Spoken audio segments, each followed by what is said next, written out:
दोस्तों मैं हूँ राज पौडेल।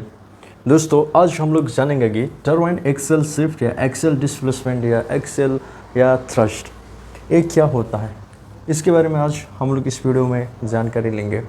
दोस्तों टरबाइन का जो एक्सेल शिफ्ट होता है या एक्सेल क्लियरेंस होता है वो बहुत ही इम्पोर्टेंट पैरामीटर है। हम लोग टरबाइन को जब ऑपरेशन करते हैं उस टाइम भी डीसीएस में उसको कंटिन्यू मॉनिटर करते रहते हैं कि हम लोग का एक्सेल शिफ्ट कितना दिखा रहा है, एक्सेल शिफ्ट का वैल्यू कितना है। हम लोग एक्सेल शिफ्ट को कंट्रोल करते हुए टरबाइन को ऑपरेशन करना होता है। नहीं तो अगर एक्सेल शिफ्ट एक्सेल डिस्प्लेसमेंट हम लोग कंट्रोल नहीं करेंगे तो टरबाइन में हैवी एक्सीडेंट होगा। इसलिए होगा कि टरबाइन में क्या हो सकता है, अगर एक्सेल डिस्प्लेसमेंट बढ़ेगा तो रोटर ब्लेड और फिक्स ब्लेड एक आपस में टकरा सकता है। चलिए दोस्तों वीडियो को शुरू करते हैं। आज हम लोग जानेंगे टरबाइन एक्सेल शिफ्ट कितना रहना चाहिए, कितना में अलार्म आता है और एक्सेल डिस्प्लेसमेंट इंक्रीज होने का क्या रीज़न है। दोस्तों एक्सेल शिफ्ट टरबाइन का बहुत ही क्रिटिकल पैरामीटर है। सबसे पहले हम लोग ये समझेंगे कि एक्सेल शिफ्ट, ठीक है, एक्सेल शिफ्ट क्यों होता है रोटर में। रोटर एक्सेल शिफ्ट का मतलब क्या है, एक्सेल शिफ्ट क्यों होता है, इसके लिए हमको सबसे पहले समझना होगा एक्सेल थ्रस्ट, ठीक है ना। एक्सेल थ्रस्ट क्या होता है, एक्सेल थ्रस्ट के वजह से ही इसी का कारण से रोटर शिफ्ट होता है, ठीक है। एक्सेल थ्रस्ट का मतलब है कि दोस्तों एक जब टरबाइन है, टरबाइन में पहले देखिएगा सही से कि जो टरबाइन में मूविंग ब्लेड रहता है, ठीक है। मान लीजिए सारा मूविंग ब्लेड है, सारा ये टोटल क्या है, मूविंग ब्लेड है। मूविंग ब्लेड के बीच बीच में फिक्स ब्लेड रहता है, ठीक है। मूविंग ब्लेड के बीच में क्या रहता है, फिक्स ब्लेड। मान लीजिए ये फिक्स ब्लेड है, ठीक है, और आगे एक फिक्स ब्लेड है। जो फिक्स ब्लेड रहता है दोस्तों कैसिंग के साथ में टच रहता है। जो फिक्स ब्लेड रहता है कैसिंग के साथ में टच रहता है, और जो मूविंग ब्लेड है वो रोटर के साथ में रहता है, ठीक है। एक क्या था दोस्तों, ये अपना फिक्स ब्लेड था, और जो ये मूविंग ब्लेड था। मान लीजिए एक जगह से स्टीम यहाँ से एग्जॉस्ट होके बाहर जा रहा है। ये मान लीजिए यहाँ से स्टीम क्या हो रहा है, एग्जॉस्ट होके या तो प्रोसेस में जा रहा है या कंडेंसर में जा रहा है, ठीक है। कोई दिक्कत नहीं है इसमें। अगर बैक प्रेशर टरबाइन तो यहाँ से स्टीम कहाँ जाएगा, प्रोसेस में जाएगा। अगर कंडेंसिंग टरबाइन तो स्टीम कहाँ जाएगा, कंडेंसर में जाएगा। अब हम लोग क्या करेंगे, यहाँ से हम लोग यहाँ से स्टीम देंगे कहाँ, टरबाइन में, ठीक। जब टरबाइन में हम लोग स्टीम देते हैं, जब ये स्टीम टरबाइन में देता है तो ये स्टीम प्रेशर की वजह से यहाँ पे टरबाइन का मूविंग ब्लेड में एक फोर्स जनरेट होता है, एक फोर्स यहाँ पे लगता है स्टीम का प्रेशर से। और जो ये फोर्स यहाँ पे क्या होगा, स्टीम रोटर के साथ में जब टकराएगा वहाँ पे एक फोर्स जनरेट होता है, और वो फोर्स रोटर को इसकी स्टीम का डायरेक्शन से उसका एक्सिस के तरफ शिफ्ट करवाने का कोशिश करता है, और एक्सिस के तरफ वो फोर्स शिफ्ट होता है। फोर्स था दोस्तों, ये फोर्स ये रोटर को उसका एक्सिस की तरफ में शिफ्ट करने का कोशिश करता है। एक्सिस की तरफ में इस फोर्स लगता है, इसी को एक्सेल थ्रस्ट कहते हैं, ठीक है ना। दोस्तों जो स्टीम टरबाइन में जा रहा था जब रोटर में टकराएगा तो रोटर को एक्सिस का डायरेक्शन में पुश करने का, धकेलने का कोशिश करता है, जिसको एक्सेल थ्रस्ट कहते हैं। तो जो एक्सेल थ्रस्ट है ये एक फोर्स है जिसका यूनिट क्या है, न्यूटन, ठीक है। एक्सेल थ्रस्ट का जो यूनिट रहता है वो न्यूटन में रहता है, ठीक है। दोस्तों आप लोग को चीज़ पता चल गया होगा एक्सेल थ्रस्ट क्या होता है, ठीक। अब जो एक्सेल थ्रस्ट के वजह से जो रोटर आगे या पीछे की तरफ जो एक्चुअल मूवमेंट कर रहा है उसी को एक्सेल शिफ्ट या एक्सेल डिस्प्लेसमेंट कहते हैं, ठीक है। एक्सेल शिफ्ट या एक्सेल डिस्प्लेसमेंट कहते हैं किसको, जो रोटर थ्रस्ट या प्रेशर थ्रस्ट के वजह से जो स्टीम का रोटर एक्चुअल जितना मूवमेंट हो रहा है उसी को एक्सेल शिफ्ट कहते हैं। एक्सेल शिफ्ट का जो यूनिट रहता है माइक्रोन में रहता है या एमएम में रहता है या मील्स में रहता है, ठीक है। और एक्सेल जो थ्रस्ट है, थ्रस्ट का यूनिट क्या है, न्यूटन में रहता है। एक्सेल शिफ्ट का यूनिट क्या है, माइक्रोन, एमएम, मिल्स, ठीक है। तो इसमें आप लोग कंफ्यूज नहीं होना है। यहाँ पे जो थ्रस्ट जनरेट हो रहा है उस थ्रस्ट के वजह से रोटर एक्चुअल अपना पोजीशन से कितना एमएम मूवमेंट किया या कितना डिस्प्लेसमेंट हुआ, कितना शिफ्ट हुआ, उसी को एक्सियल शिफ्ट या एक्सियल डिस्प्लेसमेंट कहते हैं, ठीक। इसमें बिल्कुल कंफ्यूज नहीं होना है। एक्सियल डिस्प्लेसमेंट क्यों हो रहा है टरबाइन में, हम लोग टरबाइन में हाई प्रेशर स्टीम दे रहे हैं जो हाई वेलोसिटी के साथ में टरबाइन रोटर में इम्पैक्ट करेगा, जिस वजह से वहाँ पे एक थ्रस्ट जनरेट होता है, जो थ्रस्ट उसका एक्सिस का डायरेक्शन में रोटर को शिफ्ट करने का कोशिश करता है, जिस वजह से रोटर एक्चुअल अपना पोजीशन से कुछ एमएम शिफ्ट होता है, जिसको एक्सियल शिफ्ट कहते हैं। और दोस्तों जो ये थ्रस्ट है, थ्रस्ट के बिना या थ्रस्ट नहीं रहेगा तो यहाँ कोई भी डिस्प्लेसमेंट नहीं होगा। जैसे जैसे थ्रस्ट बढ़ेगा डिस्प्लेसमेंट बढ़ेगा, स्टीम का फ्लो बढ़ेगा तो वहाँ पे थ्रस्ट बढ़ेगा, लोड बढ़ेगा स्टीम फ्लो बढ़ेगा, स्टीम फ्लो बढ़ेगा तो यहाँ पे थ्रस्ट बढ़ेगा, जब थ्रस्ट बढ़ेगा तो एक्सेल शिफ्ट या एक्सेल डिस्प्लेसमेंट भी बढ़ेगा, ठीक है। इस चीज़ में कंफ्यूज नहीं होना है। उम्मीद करता हूँ ये चीज़ आपको क्लियर हो गया होगा कि टरबाइन का रोटर एक्सेल शिफ्टिंग क्यों होता है, किस वजह से होता है। डिस्प्लेसमेंट का मतलब क्या है, रोटर अपना पोजीशन से आगे या पीछे होना, ये क्या है, एक्सियल डिस्प्लेसमेंट या एक्सियल शिफ्ट है। दोस्तों जो ये रोटर का जो क्लियरेंस रहता है बहुत ही कम रहता है, मतलब जो रोटर का क्लियरेंस है बहुत कम है, इसलिए हम लोग इसको बहुत ध्यान देना होता है। अगर ज़्यादा बढ़ गया तो एक क्या होगा, मूविंग ब्लेड और फिक्स ब्लेड दोनों आपस में टकरा सकता है, ठीक है। इसीलिए एक्सियल डिस्प्लेसमेंट को बहुत ही हम लोग इम्पोर्टेंट पैरामीटर है, एक क्रिटिकल पैरामीटर है, इसको मेंटेन करते हुए टरबाइन को ऑपरेट करते हैं दोस्तों। और एक्सियल डिस्प्लेसमेंट या एक्सियल शिफ्टिंग कब इंक्रीज होता है, कि इसका जो रीज़न है दोस्तों, reason for increase axial shift की सडन लोड चेंज।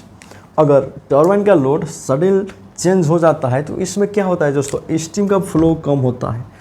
तब स्टीम का फ्लो कम होगा तो यहाँ पे थ्रस्ट कम होगा तो रोटर का पोजीशन चेंज हो जाता है। एक रीज़न है सडनली लोड बढ़ा देना या घटा देना, इस वजह से रोटर का एक्सियल डिस्प्लेसमेंट में डिस्टर्ब आता है।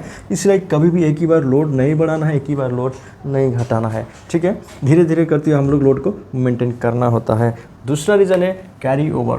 कैरी ओवर का मतलब जो टरबाइन में स्टीम यूज़ हो रहा है उसका टेम्परेचर लो होगा तो वहाँ पे बॉयलर साइड से स्टीम में कुछ वाटर मिक्स होकर भी आ सकता है। कैरी ओवर की वजह से भी यहाँ पे क्या होगा, एक्सेल डिस्प्लेसमेंट में आपको डिस्टर्ब देखने को मिलेगा। और थ्रस्ट बेरिंग डैमेज होगा तो क्या होगा, एक्सेल डिस्प्लेसमेंट तो वहाँ भी प्रॉब्लम आएगा, एक्सेल डिस्प्लेसमेंट हाई देखने को मिलेगा, ठीक है। क्यों, क्योंकि एक्सेल डिस्प्लेसमेंट एक्सेल शिफ्टिंग को कंट्रोल कौन कर रहा है, थ्रस्ट बेरिंग। यहाँ पे बीच में एक कॉलर लगा हुआ रहता है, ठीक है। और यहाँ पे आगे इधर साइड में आपका टरबाइन का फ्रंट साइड में एक थ्रस्ट पैड है, इधर एक थ्रस्ट पैड है, बीच में कॉलर है। यही कॉलर एक रोटर को आगे पीछे मूवमेंट होने का एक फिक्स जगह देता है, ठीक है। अगर हमारा थ्रस्ट पैड ये क्या हो गया, घिसक गया या घिस गया तो क्या होगा, एक्सेल मूवमेंट ज़्यादा बढ़ेगा, ठीक। थ्रस्ट बेरिंग में डैमेज होगा तब भी एक्सेल शिफ्ट बढ़ता है। जो फ्रंट साइड का थ्रस्ट पैड है इसको बोलते हैं नॉन एक्टिव थ्रस्ट पैड, और ये आगे वाला जो है इसको बोलते हैं एक्टिव थ्रस्ट पैड, या इसको इनएक्टिव थ्रस्ट पैड या नॉन एक्टिव थ्रस्ट पैड कहते हैं, और इसको एक्टिव थ्रस्ट पैड कहते हैं, ठीक है।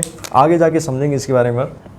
और दूसरा चीज़ है दोस्तों कि लो ऑयल प्रेशर। अगर यहाँ पे ऑयल का प्रेशर नहीं मिला तो क्या होगा, एक्सियल मूवमेंट बढ़ेगा। एक्सियल मूवमेंट में आपको डिस्टर्ब देखने को मिलेगा। क्यों, एक चीज़ याद कीजिए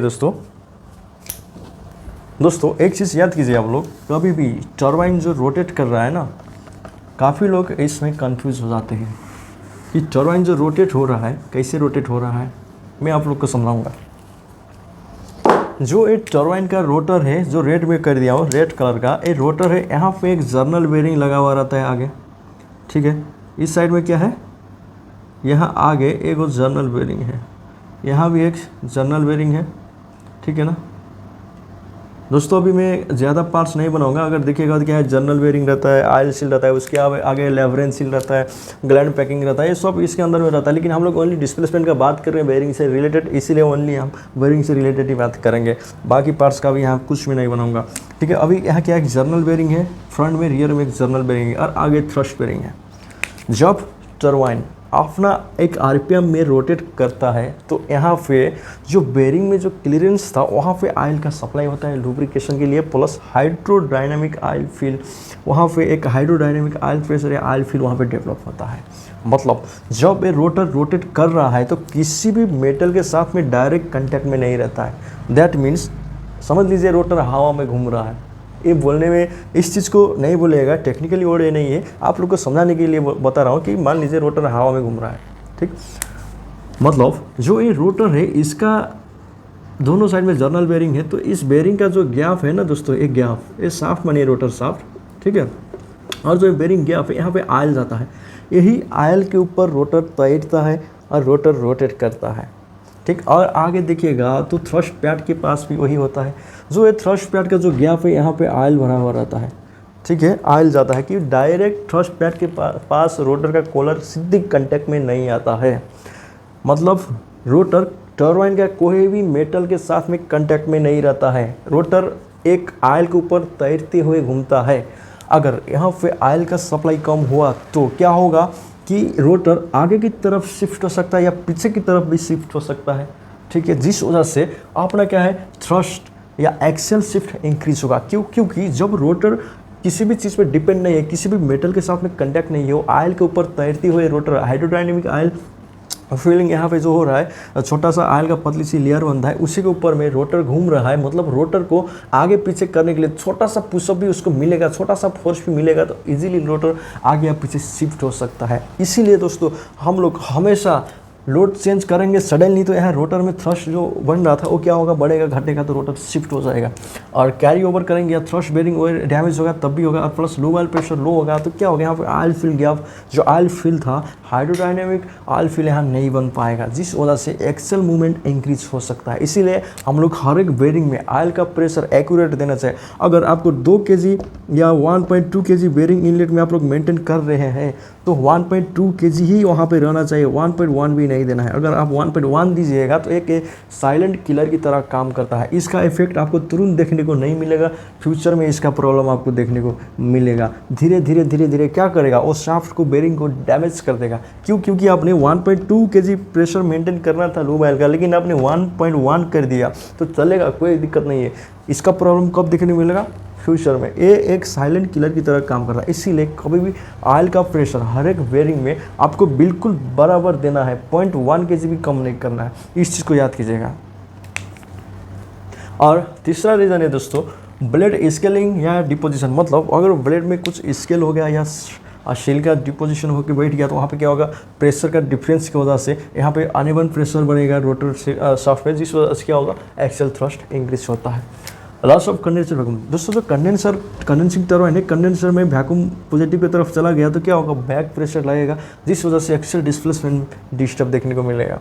लेवरेंस सील इश्यू, दोस्तों जो लेवरेंस सील लगा हुआ है उस पर कुछ भी प्रॉब्लम आ गया तो क्या होगा, एक्सेल मूवमेंट बढ़ सकता है। और थर्मल एक्सपेंशन इश्यू, जो थर्मल एक्सपेंशन होता है टरबाइन का, अलग अलग जगह का अलग अलग थर्मल एक्सपेंशन होता है, अनइवन थर्मल एक्सपेंशन होगा तब भी एक्सेल डिस्प्लेसमेंट इंक्रीज हो सकता है। और मिस अलाइनमेंट की वजह से या कपलिंग का प्रॉब्लम की वजह से भी एक्सेल डिस्प्लेसमेंट इंक्रीज हो सकता है। उम्मीद करता हूँ दोस्तों आप लोग को एक्सेल शिफ्ट एक्सेल डिस्प्लेसमेंट क्यों इंक्रीज होता है ये रीज़न पता चला होगा। तो एक्सेल शिफ्ट कंट्रोल करने के लिए हम लोग यहाँ पे थ्रस्ट पैड का यूज़ करते हैं, ठीक है। जो एक्सेल शिफ्ट का कंट्रोल कौन करता है, थ्रस्ट पैड। आप लोग थ्रस्ट बेरिंग का क्या काम है, टरबाइन रोटर का एक्सेल मूवमेंट को कंट्रोल करना। ये मान लीजिए मूविंग ब्लेड है, ठीक है, यहाँ पे मूविंग ब्लेड है, मूविंग ब्लेड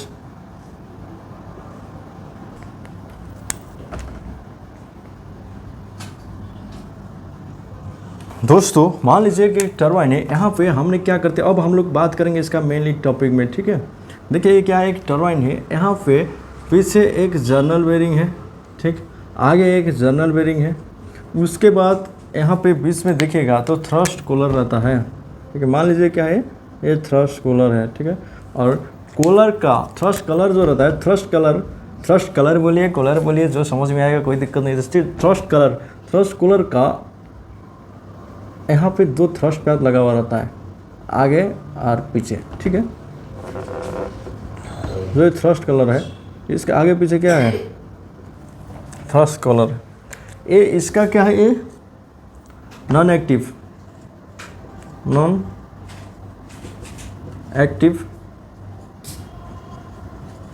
थ्रस्ट पैड, ठीक है, आगे वाला ए। और जो ए दिया है ए एक्टिव थ्रस्ट पैड है, ठीक है, आप लोग लिखेगा इसको एक्टिव थ्रस्ट पैड करके। आगे क्या था, नॉन एक्टिव थ्रस्ट पैड, पीछे एक्टिव थ्रस्ट पैड, बीच में कलर, ये जो है कलर। और जो कलर और थ्रस्ट पैड के बीच में जो गैप देखने को मिल रहा है, इस गैप को बोलते हैं थ्रस्ट फ्लोट या फ्लोट गैप, कोई दिक्कत नहीं, ठीक है। और होता क्या है दोस्तों, ये जो टरबाइन का एक्सियल मूवमेंट जो हो रहा है एक्सिस के साइड में, इसको कंट्रोल कौन करता है, थ्रस्ट पैड और कलर, ये दो चीज़ मिलते हुए एक्सियल मूवमेंट को कंट्रोल करता है, ठीक है। अब एक चीज़ मैं बताने जा रहा हूँ, मेन इंपॉर्टेंट बात, कि कब पॉजिटिव थ्रस्ट पैड या पॉजिटिव एक्सियल डिस्प्लेसमेंट किसको कहते हैं, नेगेटिव एक्सियल डिस्प्लेसमेंट किसको कहते हैं। जो डीसीएस में वैल्यू आता है वो माइनस में क्यों दिखा रहा है, ठीक है ना, प्लस में दिखाना चाहिए था, जबकि नॉर्मल कंडीशन में, लोड के कंडीशन में, ठीक है ना, ज़्यादातर आप लोग देखेगा तो माइनस में देखने को मिलता है, कंफ्यूज। ये तो पॉजिटिव आना चाहिए, प्लस में आना चाहिए था, वैल्यू माइनस में क्यों आ रहा है डीसीएस में, ठीक है। हम लोग इसके बारे में जानकारी लेंगे। देखिएगा, जब रोटर इनलेट साइड से, ठीक है, इनलेट साइड से, ठीक है, कि जेनरेटर साइड या अल्टरनेटर साइड में रोटर शिफ्ट हो रहा है तो उसको पॉजिटिव एक्सियल शिफ्ट कहते हैं, ठीक है। जब रोटर इन से अल्टरनेटर या एग्जॉस्ट साइड में शिफ्ट हो रहा है तो उसको पॉजिटिव एक्सियल डिस्प्लेसमेंट कहते हैं। जब रोटर, ठीक है ना, इनलेट साइड में शिफ्ट हो रहा है, इनलेट साइड में इधर फ्रंट टरबाइन का, तो उसको नेगेटिव एक्सियल डिस्प्लेसमेंट कहते हैं। नेगेटिव एक्सियल डिस्प्लेसमेंट के टाइम पे नॉन एक्टिव थ्रस्ट पैड का टेम्परेचर इंक्रीज रहता है, ठीक है। कभी भी देखिएगा टरबाइन रोलिंग के टाइम में या क्रिटिकल आरपीएम के टाइम में एक्टिव थ्रस्ट पैड टेम्परेचर से नॉन एक्टिव थ्रस्ट पैड का टेम्परेचर ज़्यादा रहता है। क्यों, क्योंकि अभी जो लोड है रोटर का नॉन एक्टिव थ्रस्ट पैड की तरफ में है, रोटर अभी नॉन एक्टिव थ्रस्ट पैड की तरफ शिफ्ट है, ठीक है ना। जब टरबाइन का रोटर में लोड आएगा तो उस टाइम अभी भी आप देखिएगा, अगर आपका टरबाइन लोड में चल रहा है, आप लोग देखिएगा वहाँ टेम्परेचर जो है नॉन एक्टिव थ्रस्ट पैड का टेम्परेचर कम रहता है, एक्टिव थ्रस्ट पैड का टेम्परेचर ज़्यादा रहता है। क्यों, क्योंकि अभी रोटर का एक्सियल डिस्प्लेसमेंट जो है पॉजिटिव साइड में हो रहा है, ठीक है ना, कि इनलेट से एग्जॉस्ट की तरफ रोटर शिफ्ट हो रहा है, हो सकता है। लेकिन अब मेन बात है, जो आपका डीसीएस है, डीसीएस में यही वैल्यू लोड का कंडीशन में आपका माइनस में शो करता है, माइनस 0.10 होगा या माइनस 0.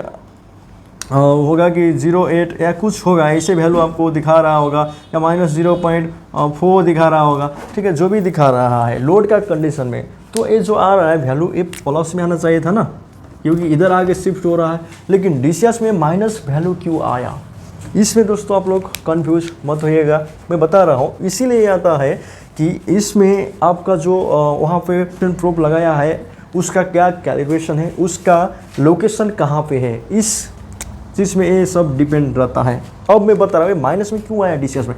दोस्तों नॉर्मली देखिएगा तो प्रूफ जो रहता है कि आपका जो रोटर शाफ्ट है, इस शाफ्ट का सबसे टॉप में यहाँ पे एक आरपीएम गियर लगा हुआ रहता है, ठीक है, आरपीएम गियर जो तीस रहता है, और उसी का जस्ट यहीं पे बगल में 2 या 3 प्रोब यहाँ पे लगा देते हैं। होता क्या है देखिएगा, जब ये शाफ्ट प्रोब का सामने आता है तो ये क्या करता है कि पॉजिटिव रीडिंग दिखा देता है, ठीक है ना। जब ये शाफ्ट प्रोब से दूर जाता है, जब डिस्टेंस बढ़ेगा तो ये नेगेटिव रीडिंग दिखा देता है। इसीलिए आपका डीसीएस में जो वैल्यू आ रहा है नेगेटिव में आ रहा है, क्योंकि जो ये जब क्या हो रहा है यहाँ पे प्रोब तो यहाँ पे फिक्स है, फ्रंट साइड में मैंने 3 को प्रोब लगा दिया, ये मान लीजिए तीनों वाइब्रेशन प्रोब था, यहाँ पे फिक्स है। लेकिन जब लोड बढ़ाते हैं तो एक्चुअल में टरबाइन का रोटर जो होता है ना, एग्जॉस्ट साइड की तरफ, अल्टरनेटर साइड की तरफ शिफ्ट हो गया, तो ये प्रोब से ये रोटर का डिस्टेंस तो बढ़ गया ना, इसीलिए जो ये रीडिंग दे रहा है माइनस में दे रहा है। जब ये सामने आएगा प्रोब का सामने तो रीडिंग प्लस में दिखाएगा, जब टरबाइन बंद कंडीशन में है तो रीडिंग 0 दिखाएगा, ठीक है। इसमें कंफ्यूज नहीं होना है दोस्तों। आप लोग अब ऐसा समझ लीजिएगा, अगर आपका प्रूफ टर्बाइन का फ्रंट साइड में लगा हुआ है तो ये माइनस में दिखा रहा है, तो मतलब अभी आपका रोटर का एक्सेल डिस्प्लेसमेंट जो है पॉजिटिव की तरफ हो रहा है। अगर ये रीडिंग आपका फ्रंट में लगा है प्रूफ उस कंडीशन में तो प्लस दिखा रहा है, तो मतलब समझ लीजिए अभी आपका रोटर का एक्सेल डिस्प्लेसमेंट टर्बाइन का इनलेट साइड फ्रंट साइड में हो रहा है। ऐसे आप लोग समझ लीजिएगा, इसमें कंफ्यूज नहीं होना है। और अगर आपका जो शाफ्ट है, शाफ्ट के बीच में कलर लगा हुआ रहता है ना, ठीक है, इस कलर में कलर का साइड से कहीं से भी एक्सेल डिस्प्लेसमेंट या कुछ यहाँ पे लगा दिया है और इसका हम लोग एक पोजीशन को 0 पोजीशन मान लिए हैं, तो यहाँ पे क्या होता है कि आपका रीडिंग एक्यूरेट आएगा। ठीक है ना, आपने किस पोजीशन को 0 पोजीशन माना शाफ्ट में, ये चीज़ भी डिपेंड होता है। तब आपका रीडिंग क्या जाएगा, प्लस है तो प्लस में जाएगा, माइनस है तो माइनस में आएगा। लेकिन एक्चुअल क्या होता है, जब रोटर आगे की तरफ शिफ्ट होता है तो प्रूफ से आपका इसका कंटैक्ट का जो डिस्टेंस है, एयर गैप बढ़ जाता है। जब एयर गैप बढ़ेगा तो रीडिंग माइनस में आ जाता है। ठीक है ना, ये कैलिब्रेशन में और प्रूफ का टाइप और आपने कहाँ पे 0 पोजीशन माना, ये सभी चीज़ में डिपेंड रहता है। इसमें आप लोग कंफ्यूज बिल्कुल नहीं होना है। आप लोग इतना समझ लीजिए कि जब टर्बाइन लोड में रहता है, लोड कंडीशन में हमेशा टर्बाइन का पॉजिटिव एक्सियल डिस्प्लेसमेंट रहता है। ठीक है, जब लोड कम रहेगा या लोड नहीं रहेगा तो उस टाइम टर्बाइन 0 के आसपास आता है या तो नेगेटिव एक्सियल डिस्प्लेसमेंट में रहता है। ठीक है, इतना चीज़ आपको दिमाग में सेव करना है। जब टर्बाइन में लोड है तो रोटर का डिस्प्लेसमेंट पॉजिटिव में हो रहा है या डीसीएस में नेगेटिव दिखा रहा है, तो आप लोग कंफ्यूज नहीं होना है। नेगेटिव इसीलिए दिखाया कि प्रूफ से शाफ्ट का कंटैक्ट थोड़ा डिस्टेंस में बढ़ गया, क्योंकि रोटर जो है अल्टरनेटर साइड में शिफ्ट हो चुका है बहुत एमएम में। अब हम लोग देखेंगे कि टर्बाइन का जो एक्सेल क्लीयरेंस है कितना रहता है। ठीक है, एक्सेल क्लीयरेंस कितना मेंटेन करना है। तो टर्बाइन का एक्सेल शिफ्ट रहता है। ठीक है, एक्सेल शिफ्ट जो नॉर्मल रहता है 0.35 mm टू 0.45 mm, इतना नॉर्मल रहेगा। ठीक है ना, नॉर्मल हम लोग इतना मेंटेन करते हैं। ठीक है, इसमें भी कंफ्यूज नहीं होना है आप लोग। ये क्या था, ये नॉर्मल वैल्यू में आप लोग को बता रहा हूँ। ठीक है, अगर ये एमएम में है तो थ्रस्ट पैड के साथ में, जहाँ पे थ्रस्ट पैड लगा हुआ है, थ्रस्ट पैड के साथ में जो कॉलर है, कॉलर और इसका जो गैप है बीच में, हम लोग नॉर्मली कितना मेंटेन करेंगे, नॉर्मल बोल रहा हूँ, नॉर्मल वैल्यू कितना आना चाहिए यहाँ पे 0.35 mm से 0.45 mm मेंटेन करने का कोशिश करेंगे। ठीक है, जो ये है दोस्तों, ये वैल्यू किस पे डिपेंड रहता है, ये वैल्यू डिपेंड रहता है एक्सियल लोड का कंडीशन। वहाँ पे उस टर्बाइन में, उस टर्बाइन रोटर में कितना एक्सियल लोड, कितना थ्रस्ट बन रहा है, उसमें ये वैल्यू डिपेंड रहेगा। और उसमें थ्रस्ट पैड का कंडीशन या थ्रस्ट पैड का मोटाई, उसमें भी डिपेंड रहता है। ठीक है, आप लोग कंफ्यूज नहीं होना है। ठीक है दोस्तों, और मैं एक चीज़ बताऊंगा कि आप लोग को दोस्तों, और एक क्या था, एक नॉर्मल वैल्यू था, लेकिन नॉर्मली टर्बाइन में देखिएगा तो जो इसका एक लिमिट रहता है दोस्तों 0.3 mm में अलार्म का वैल्यू दे देता है। ठीक है ना, और 0.6 mm में ट्रिप का वैल्यू देता है, प्लस माइनस में रहता है दोस्तों। ठीक है, 0.3 mm में अलार्म, 0.6 mm में ट्रिप। ये क्यों दिया इतना में, ये सेफ्टी मार्जिन के लिए। अगर कभी भी रोटर प्लस माइनस 1 mm जाएगा तो आपका फिक्स ब्लेड और मूविंग ब्लेड दोनों एक आपस में क्या हो सकता है दोस्तों, एक आपस में दोनों टकरा सकता है। फिक्स ब्लेड और मूविंग ब्लेड दोनों साथ में टकरा सकता है, जिससे क्या होगा, हैवी एक्सीडेंट होगा। इसीलिए इसको बचाने के लिए हर एक टर्बाइन में इसका वैल्यू अलग अलग देखने को मिलेगा। मेनली आप लोगों को एक कंसेप्ट क्लियर होना चाहिए, एक्सेल शिफ्ट, एक्सेल डिस्प्लेसमेंट का मतलब क्या है, एक क्यों होता है। उम्मीद करता हूँ दोस्तों आप लोग ये चीज़ तो पता चली गया होगा क्यों होता है। अगर आपको इंटरव्यू में कोई पूछेगा तो आप इतना बता सकते हो कि जो एक्सेल शिफ्टिंग का वैल्यू रहता है नॉर्मली 0.35 mm से लेके 0.45 mm तक हम लोग इसको मेंटेन करते हुए चलाते हैं। ये नॉर्मल एक वैल्यू है, इतना बोल सकते हो, इसमें कोई भी दिक्कत नहीं है। जहाँ पे क्या रहता है, एक थ्रस्ट फ्लोट या इसको बोल सकते हैं एक्सियल शिफ्टिंग भी बोल सकते हैं, कोई दिक्कत नहीं है। ठीक है ना, लेकिन कहीं कहीं देखिएगा, और प्रैक्टिकली रूप में प्लांट का बात कर रहा हूँ, प्लांट में दिखेगा तो टर्बाइन में, टर्बाइन का मैं बोल दिया हूँ, ये चीज़ किस में डिपेंड रहता है दोस्तों, वहाँ पे थ्रस्ट का कंडीशन क्या है, वहाँ पे कितना थ्रस्ट जनरेट हो रहा है रोटर में, उसी चीज़ में। और रोटर का डिज़ाइन में अलार्म और ट्रिप वैल्यू मिलता है। अगर mm में दिया है तो ज़्यादातर आपको प्लस माइनस 0.3 mm में अलार्म आएगा और प्लस माइनस 0.6 mm में ट्रिप देगा। ए क्यों, सेफ्टी मार्जिन के लिए। ज़्यादातर सीमेंट टर्बाइन में दिखेगा तो वहाँ पे बहुत सेफ्टी को हाई मतलब वैल्यू दिया जाता है कि मतलब सेफ्टी जो है बहुत ज़रूरत है टर्बाइन के लिए। और सीमेंस टर्बाइन सेफ्टी के लिए काफ़ी अच्छा रहता है, इसीलिए दोस्तों सीमेंस पे जो है सेफ्टी मार्जिन को देखते हुए इतना वैल्यू में अलार्म दे देगा, वो इतना में ट्रिप दे देगा, ठीक है। 0.3 mm में अलार्म, 0.6 mm में ट्रिप। लेकिन कहीं कहीं टर्बाइन में 0.6 mm में अलार्म होगा, 0.8 mm में ट्रिप होता है, ठीक है। ये हर टर्बाइन का वैल्यू अलग अलग मिलेगा।